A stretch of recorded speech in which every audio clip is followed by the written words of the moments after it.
जय जगन्नाथ सांग माने आज आमे high protein fruit and nuts रो ओटमिल गुड़ गोटे रेसिपी बनैबा।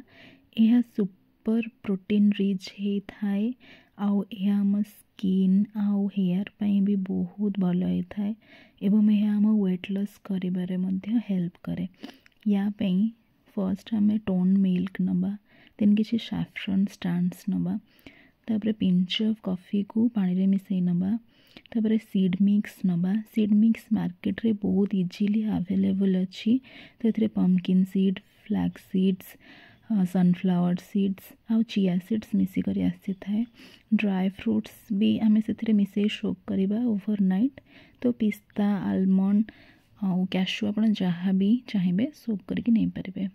आउ ओल्ड रोट्स ओवरनाइट सोक करके आउ स्वाद पाई किछि हनी नबा। तापरे देखी जमती वीडियो रे सेमती फर्स्ट ओट को आमे बाउल को ट्रांसफर करदबा। तापरे सेथिरे किछि काजू और किशमिश देदबा, आलमंड भी देबा।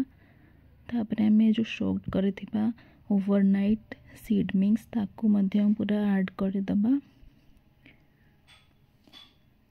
तापरे आमे एटा ऑप्शनल अच्छी हनी, आपन जदि टिके माने मिठा खांदी ताले ऐड करेंगे, ना स्किप करें।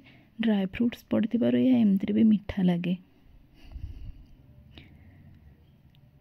तापरे आमे स्टीम मिल्क जो रखिथिबा टोन मिल्क ताको आमे देदबा।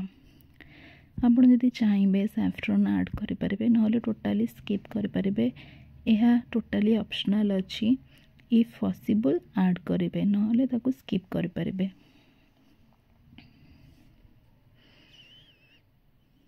देखो आमर प्रस्तुत हो गला हाई प्रोटीन ओटमिल रेसिपी। यह को आप डिनर, लंच, ब्रेकफास्ट भी ऐड करें। आउ एथिरे आमे लास्ट रे जो कॉफ़ी को गोटे पानी रे मिसिक रखिथिबा, गोटे पिंच कॉफ़ी को सेटा जस्ट फ्लेवर पाई देदबा। एटा बहुत चॉकलेटी आउ कॉफ़ी कॉफ़ी लगी थाए आउ खाइबा पाई बहुत भल लगी थाए। तो सांग माने केमती लगिला रेसिपीटी निहाती कमेंट रे जणेबे। आउ मो चैनल को लाइक, शेयर, सब्सक्राइब करेंगे। और एमती मो नुआ नुआ वेट लॉस वीडियो आपन नहीं आसीपारे। तो रही थैंक यू। जय जगन्नाथ।